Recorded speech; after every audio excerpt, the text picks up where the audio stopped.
Homeostasis. So, to understand homeostasis, it's essential to first understand the internal environment and the external environment. Okay? What is the internal environment and what is the external environment?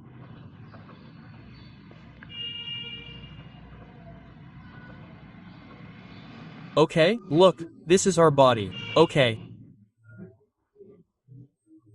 Question mark. Whatever conditions exist within our body, whether it's the temperature or the amount of oxygen within it, fall within our internal environment. Okay? All the conditions within our body constitute our internal environment, but what exists outside of our body is our external environment. Okay? The internal environment within the body and the external environment outside the body. Okay, so, what is homeostasis? Homeostasis is about maintaining a consistent internal environment. Okay? The body keeps its internal environment constant. Right?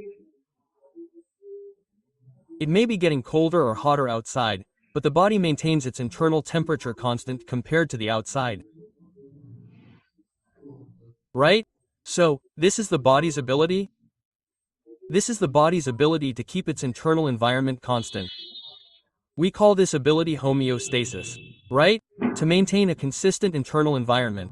Right? Now let's look at an example of homeostasis. What is an example of homeostasis? Right?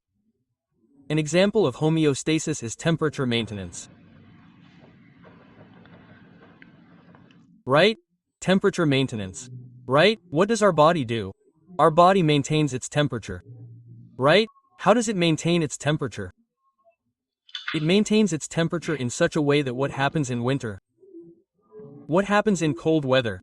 Our body temperature drops. Right? What happens in our body when our body temperature drops? Shivering begins. We start shivering. Right? And what happens with shivering? Shivering is a type of exercise that causes our body temperature to rise. Right? Meaning, the external environment was cold outside. That's why our body temperature started dropping. Right? Now, what does the body do? It performs a homeostasis activity like shivering. Right? The body starts shivering, and what happens because of shivering? Our body's temperature increases. Right? So, that's why we shiver in the winter. Right? Because the body tries to maintain its internal environment. The same thing happens in the summer. And what happens in the summer? In the summer, the outside temperature is very high, right? In the external environment. So, what does the body do? The body starts sweating. Okay, the body sweats. So what happens with sweating? Sweating creates a cooling effect in the body. And what happens with this cooling effect is that the temperature drops.